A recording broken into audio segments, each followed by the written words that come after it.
I would like to stick to that second reading for today from St. Paul, where we hear that our outer selves are wasting away, but our inner selves are being renewed day by day. And that's certainly true of us as individuals. You know, we take some damage along the way. We build up some scar tissue here and there. But our inner strength increases. You know, we learn from our mistakes. We make them less often. We grow to see God alive among us. And we come to understand what is really important in life, which is a difficult thing to understand when you're young.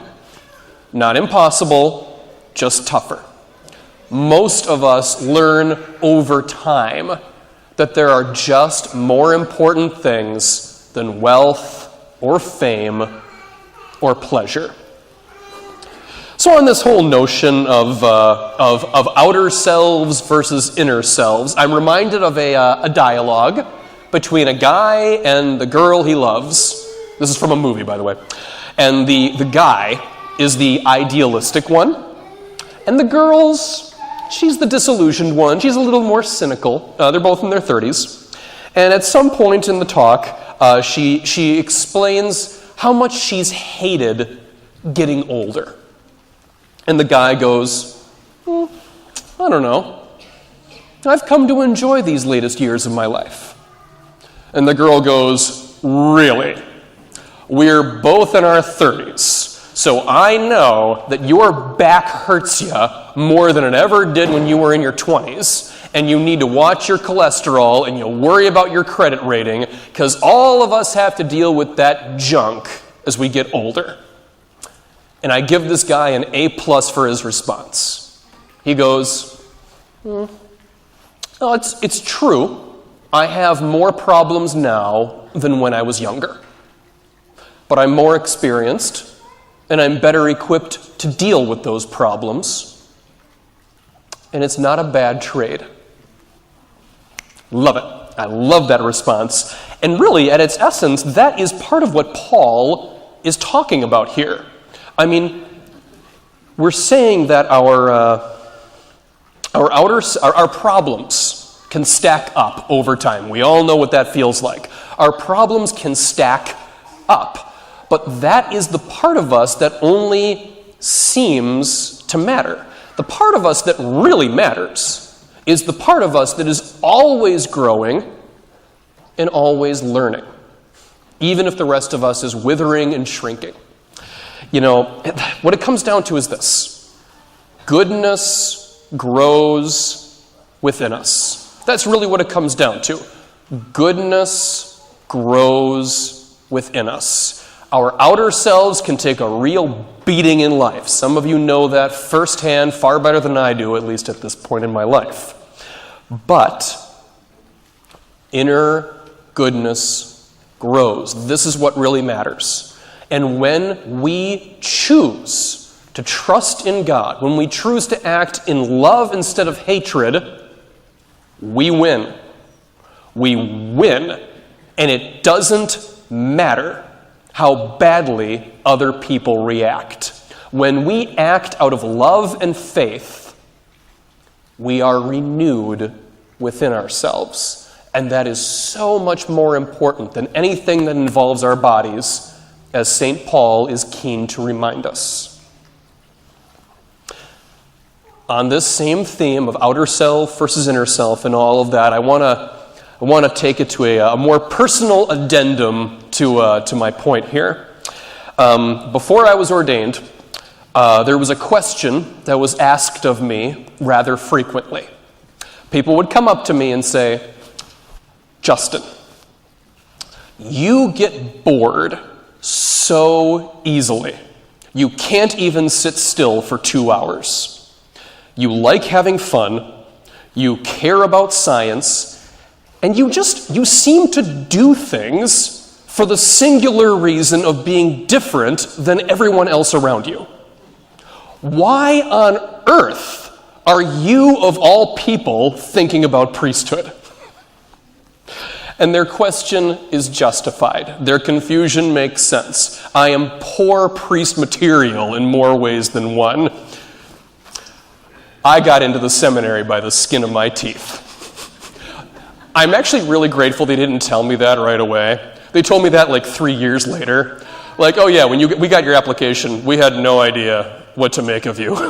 We're like, give them a chance.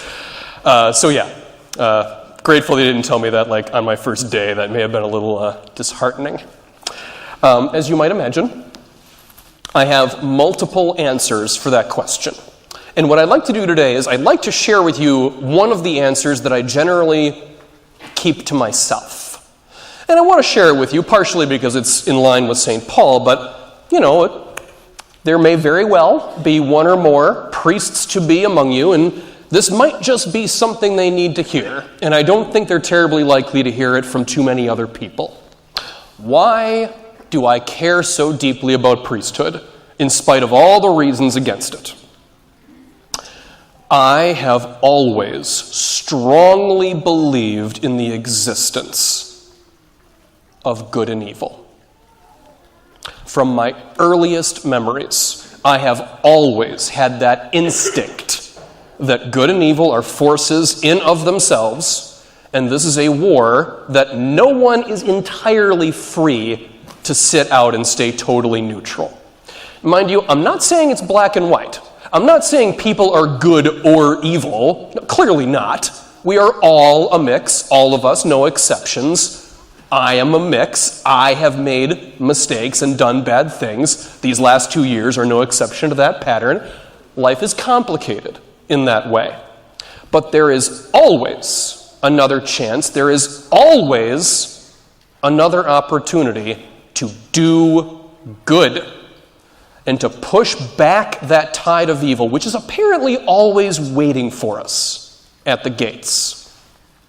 And when we do that, when we actually choose goodness, faith, love, we win. We enjoy true victory in Christ. I'll admit you'll receive no medals. There will be no cheering for you in all likelihood. Your true reward is that inner renewal in your heart. That is true victory in Christ. And if you want to know what's really at stake in life, you need look no farther than your own heart. And it's funny. Of all the people who have tried to talk me out of my religion or my priesthood, all of their arguments have failed in light of that belief of good and evil. They can talk all they want about politics and ignorance and progress and whatever, and some of it will make a great deal of sense if there is absolutely nothing at stake in the universe. Some of what they say will make every bit of sense if our actions have absolutely no meaning one way or another. But with that understanding of good and evil fresh in my mind, all of that conversation boils down to whining and excuses. I'll give you one more example on that. I talked about another movie. One other movie I was watching several years ago with colleagues and friends. It was Lord of War, starring Nicolas Cage. It's my favorite Nicolas Cage movie, for the record. That detail is not necessary for the lesson, but still. Nicolas Cage is the bad guy. He is the Lord of War. And near the end of the movie, one of the good guys tries to do something brave, and he fails. He is stopped. And the terrible thing he was trying to prevent happens anyway. It's very sad. And around there, Nicolas Cage says one of the more famous lines of the movie. He says to himself, "They say evil prevails when good men do nothing. I say evil prevails." And once he said that line, a bunch of people in the room went, "Yeah! It is pointless to fight against evil." And that instinct of mine kicked right in, and I said, no matter how bad the world gets, there is always something worth defending. And nobody said anything else after that. And I saw some looks in people's eyes that I think might have been comprehension. I would like to believe that truth prevailed in that one little moment in front of the TV, and at least a few of us experienced that inner renewal that I've been talking about this whole time. Knowing full well that this might very well be one of the last things I have to offer you as a priest, I invite you to consider good and evil. I invite you to consider what the difference between what is right and what is easy and popular. I invite you to consider the life-giving courage that is faith. And maybe, if I may be so bold, consider your own vocation to the priesthood, or for you married guys, the permanent diaconate. The war is on, and God is ready for you to stand up, be brave in faith, and to let yourself be renewed within day by day.